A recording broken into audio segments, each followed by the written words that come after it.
Thank you very much, Mickey. Good afternoon, everybody.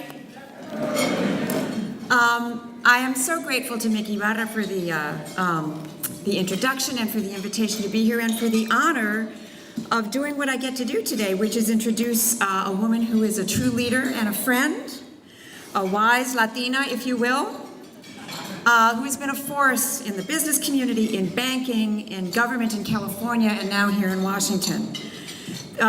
Maria Contreras-Sweet is an advocate for civil rights, diversity, equal opportunity. She has been breaking through glass ceilings for years as the first Latina to hold a state cabinet position in the state of California, as a founder of a commercial bank, a multi-billion-dollar philanthropic effort, as a founder of HOPE, which is an organization designed to help Latinas find their voice in the political world. She's a trailblazer. She knows so much about glass ceilings that the U.S. Senate also appointed her to the Federal Glass Ceiling Commission so she could help create policies that allow more women to follow in her impressive footsteps. She came to the helm of the Small Business Administration at a very critical time. There are 3.2 million Latino-owned businesses in America today, and they are adding nearly $500 billion into our economy every year. We as Latinos are starting businesses at 3 times the national average. And SBA, under her leadership, is taking note of that, supporting Hispanic-owned businesses with over $1.3 billion in loans. And since President Obama took office, we've tripled the number of microloans to Hispanic entrepreneurs.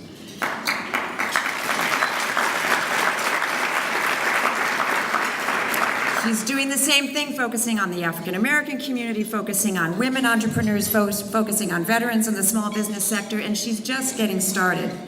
She's pushing policies that complement the president's larger economic agenda, which is to create opportunity for all Americans. We have fought for a long time as a community for people like Maria to be at the table.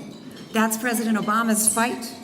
That's how we accomplish his vision of making sure that we grow an economy that benefits all Americans. That's how we've managed over the last 4.5 years to create 10 million new jobs, the longest uninterrupted stretch of job creation in our history. It's how, through President Obama's leadership, we confront the challenges in our schools. We've cut the dropout rate in the Latino community in half. That is how millions more Americans have quality, affordable health care as a result of that kind of leadership and the vision to make sure that opportunity is available to all Americans. We have made a lot of progress. But we also know we have a tremendous amount more to do, and it is critical to have voices like Maria's at the president's cabinet table to make sure that we do the job, and we do it well, and that we reach every sector of the country, every corner of the country. We expect pretty big things from Maria because we know that's what she's capable of doing. It's what she's in fact done throughout her career, to work hard, work smart, and get results. And think of what it means to have someone with her experience at the table as part of President Obama's cabinet. It gives me so much pride to see her working side by side with people like Catherine Archuleta, sitting at the cabinet table with people like Tom Perez and Julian Castro. All of these are people who know who they are, they know what they bring to the table, they know what it means to be serving country and community. We fought for a long time to make sure that there are voices like that at the table. We have fought for a long time to build leadership that is recognized at a national level and that serves in the president's cabinet. And in Maria Contreras-Sweet, we have somebody who reflects the very best of who we are as Americans. So ladies and gentlemen, it's my great honor to introduce to you our honoree today, the Administrator of the Small Business Administration, the Honorable Maria Contreras-Sweet.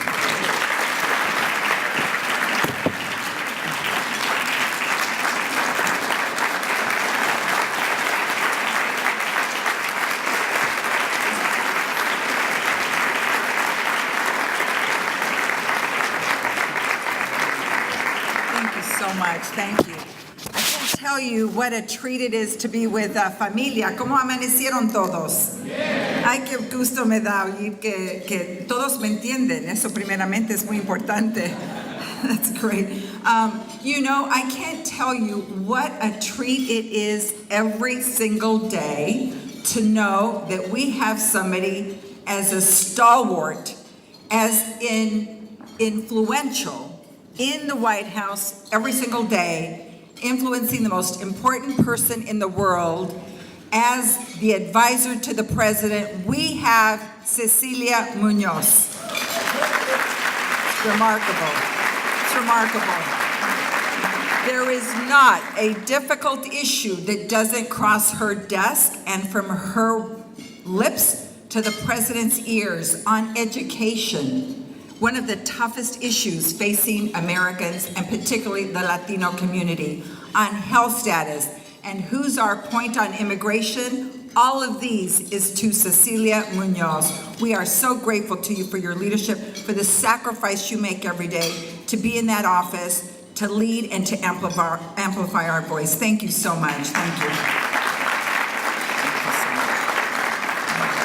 You know, and when you're going through the confirmation process, it's always nice to know that somebody's watching your back. And Cecilia sort of gave me, you know, the do's and the don'ts. And so I am grateful. And as a result, I'm, to your good credit, one of the few who actually got through Congress with 0 dissenting votes. Thank you. Thank you.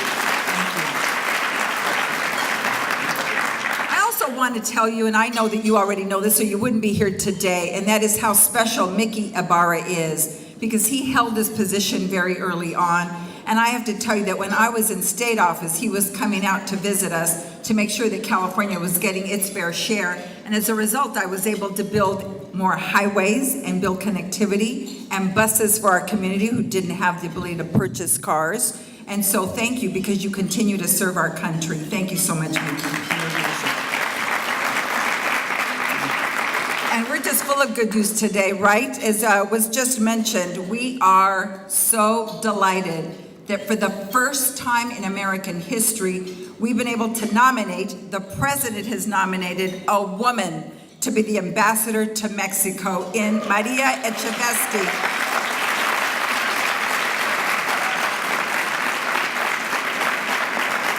She can't say this, but having been through this, I can tell you that we can say it. We need to make sure your letters and your calls and everything is getting to make sure that we get her through. We're going to be so proud if we're able to get her through. So this is important work ahead of us. And there's so many other elected officials. I understand that Rashorn Baker, that Ana Sol Gutierrez and Carmen Lomelin are in here in the room.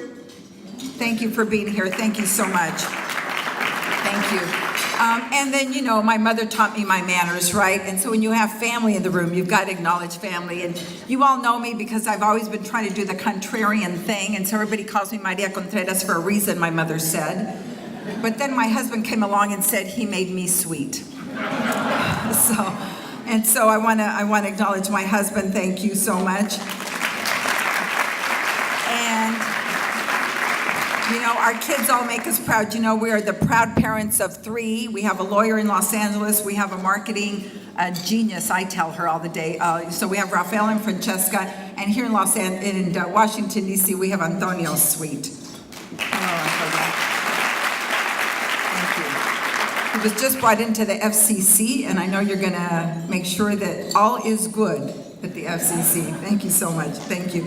Anyway, I know that we're tight on time, and so I just want to spend a little bit of time sharing with you what's been going on of late.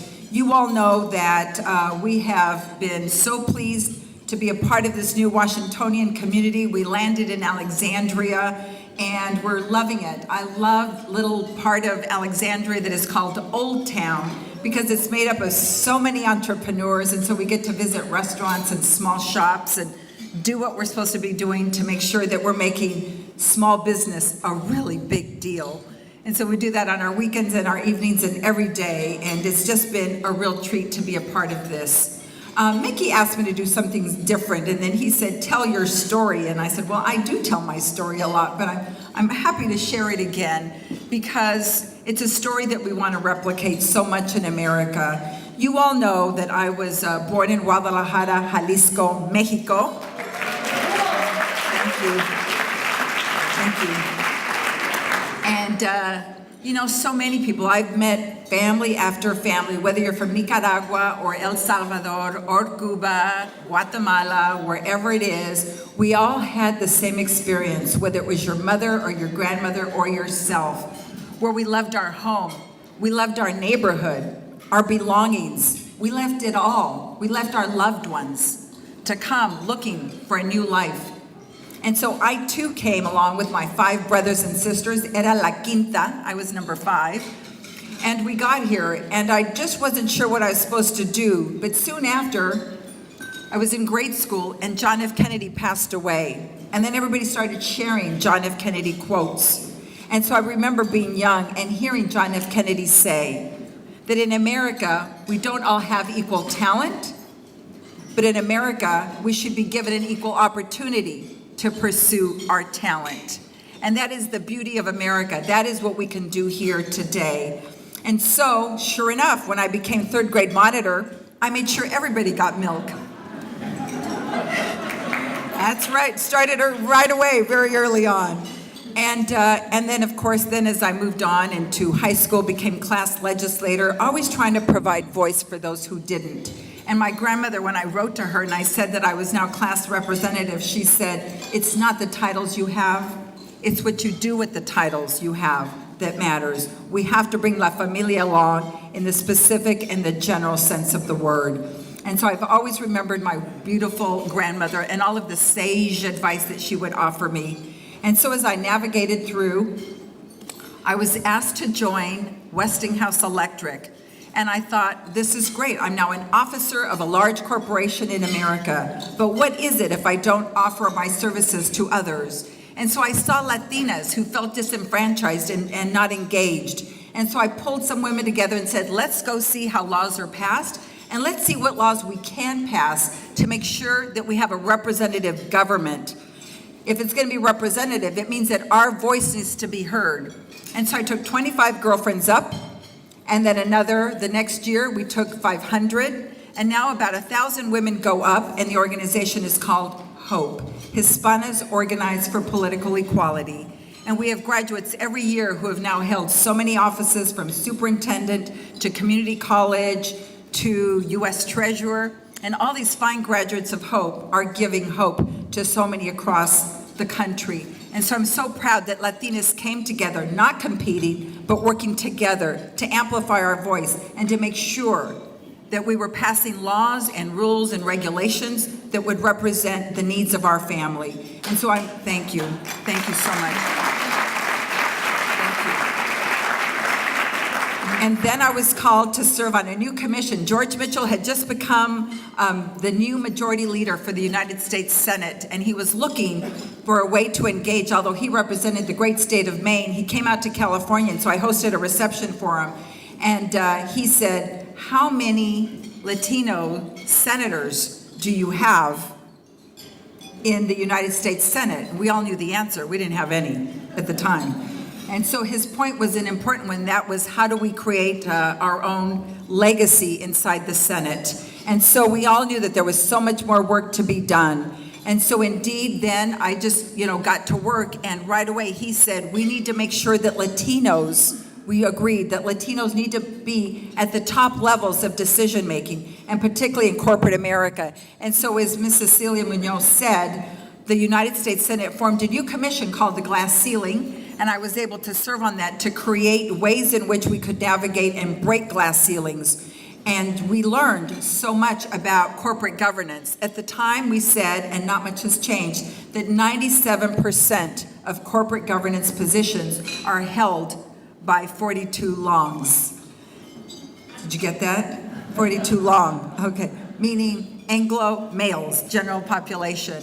And it's something that we needed to address. And so a whole body of work came out of that, and now everybody knows what the glass ceiling is, but back then few people knew. In fact, I was once in Seattle and someone said, I'm glad you're taking them down because mine has been leaking and we need to fix them. So I knew that there was so much work to be done. But soon after, then you all know that I was asked to serve as California's first Latina cabinet secretary. And in California, it's an unusual construct where the Secretary of Transportation is also the Secretary of Housing and also over the chief regulator of our state's businesses. And so we try to create coherency in California around community building. You could take land and then all of a sudden create a road and build intrinsic value in that land. And once you had land, that you could approve subdivisions with my Department of Real Estate. And then with my Department of Alcohol and Beverage Control, I could license a restaurant, a hotel, a grocery store, and we could build communities. And so we did, and so many of you were part of that journey and a part of that work. And I'm really, really proud of what we were able to do, create new connections in ways. And so after we built hope, we built bridges, some real and some figurative speaking, to make sure that we're able to get more small businesses into contracting. And that's the work that informed the work that I do today. When I was in state offices, I try to reach out to Latinos to say, why don't you get more of our work? We're building a bridge, a $3 billion bridge. How do I get you to get some of that work? They'd say, I don't know when you do that work. And then once we tell them about how to do the work, they'd say, I don't get capital to be able to do that work, and you take too long to pay.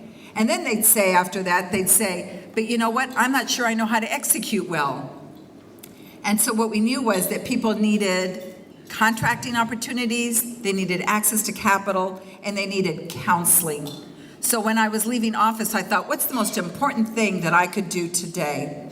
And it's what every Latina says when she gets frustrated with the system. She says, I'll build my own bank. And so we went out, and I said, we're gonna build a Latino-owned bank that will do just that, provide access to capital in a dignified, respectful manner. We're gonna make sure that we're giving direction to help people navigate through complex government contracts so they can diversify their portfolio. And when they come in, I'll have classes on consultation about how to go to scale on their businesses. And so, you know, for the last 7 years, that's what I've been doing until I received the call from the White House. And the call was, what are the 3 things you're doing? And guess what we do at the SBA? And so it was a natural fit. So that is the 3 C's of the U.S. Small Business Administration.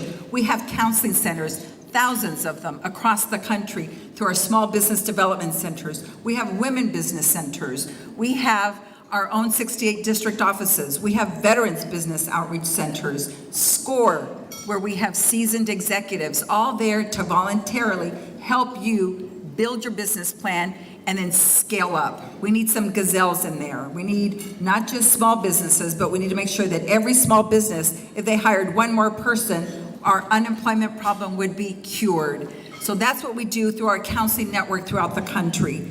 Second, what we do is, after we counsel you, then you say, I want access to capital. So some people have a wealthy uncle.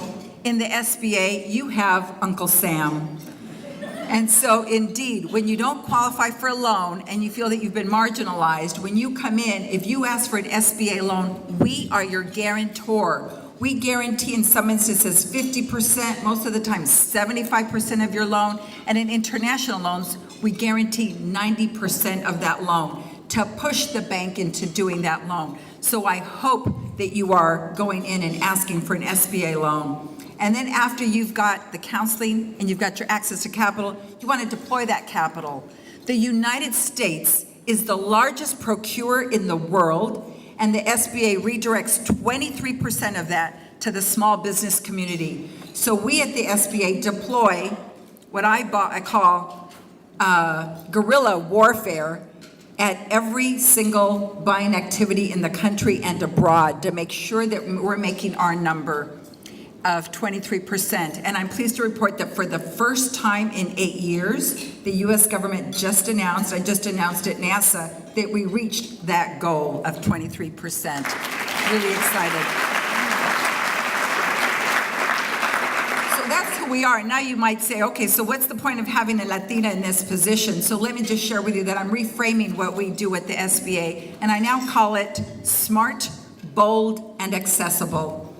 We're rethinking the way that we do work to make sure that we are deploying smart systems in a way that is reflective of what's taking place in society. When I used to go to bank, I'd stand in line and I'd turn in my check, sign it on the back, and then submit it to get my deposit made. Now my son sits at the comfort of his living room, swipes it on his iPhone, and instantly has a deposit.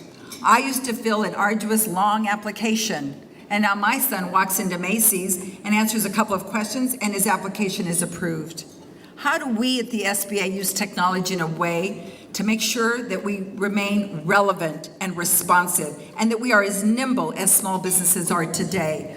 And so what we've done is we've deployed a new predictive algorithm system that now banks can use, and they now are accelerating the rate at which they can put out our SBA loans.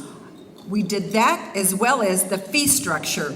We zeroed out fees on loans under $150,000 because we learned that 4 out of 5 loans that Latinos request are under $150,000. We've zeroed out those fees, and I want to tell you that already we see that our loans have gone up by 33%. I'm so proud of that. Thank you. The B, as I mentioned, stands for bold. We have to take bolder actions to help entrepreneur and to build ownership. And so in that regard, what we're saying is, please consider the federal government. We have not, for example, reached our sub-goal of 5% with women. So we want to make sure that we get more Latinas into certification so that you can do business with the federal government. And then the president said, to help this along, what we're going to do is we're going to make sure that every small business that does business with the federal government is paid in 15 days. I've been stretched out. Thank you. I've been stretched out, but back when I was in business, and it would take sometimes 120 days, 90 days if I were lucky. And I'm telling you, cash flow is difficult. And so when you can pay somebody in 15 days, it's remarkable. And recently, the president and I announced a new program that we call Supplier Pay, where we challenge corporations to do likewise. And we're getting more and more takers all the time. Coca-Cola came on, IBM came on. It's going on every day. We're getting another company. We have more and more utilities. And so we hope that we're also improving your life in the corporate supply chain. And we're making more and more introductions abroad. You all know that the population growth in Latin America is explosive. In the next 10 years alone, we're going to have a new 1 billion consumers join the middle class. Yet only 1% of the small business community is engaging in that opportunity. So we want to be bolder in making sure that we're making the right introductions for small businesses to engage in international commerce. The A, accessible. We've got to make sure that we're reaching out to you. And so I'm proud to announce today that we've entered into a special relationship, and I'm racing because I think we're going to become, as a result of this relationship, the first federal government department that will have a completely bilingual website.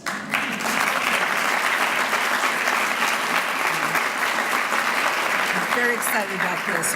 So we want to continue to be smart, bold, and accessible. We want to be your partners through the continuum, whether you need a surety bond, a mezzanine capital, patient capital. SBA's we are the largest angel fund in the country. We have $120 billion of loan portfolio. We do about $150 billion of contracting. We do our private equity every year. I think right now our balance is about $68 billion. So small business is a really big deal in federal government. Don't be confused by the name. This is an agency that really has great wherewithal, but we can't get there without you. I can push on the banks and say, why should we give you a preferred lender program status if you're not reaching out to our community? But then I need our community to get into the banks to request the SBA loans. Together we can build ownership. So, as my story ends, you all know the story. As my grandmother was saying, she'd been a migrant worker for so many years, and she always said, if we work hard, bring others along, someday, mija, you'll make us proud, and I know that you'll be able to work in an office and be a secretary.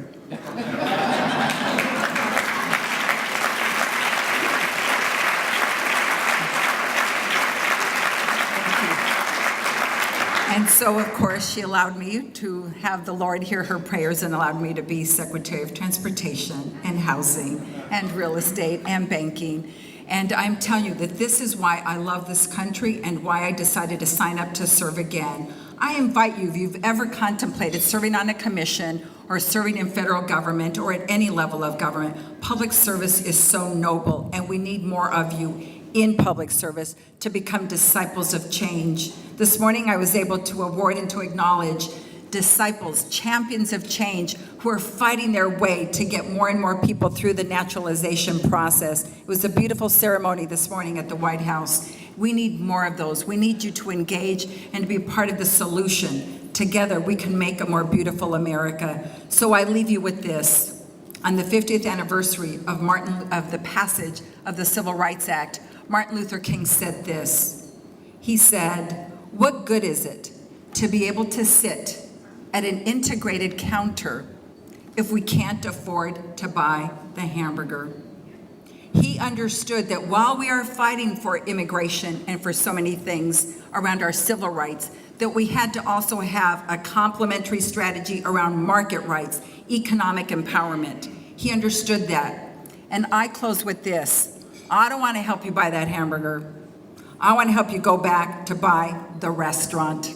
God bless you. God bless the United States of America.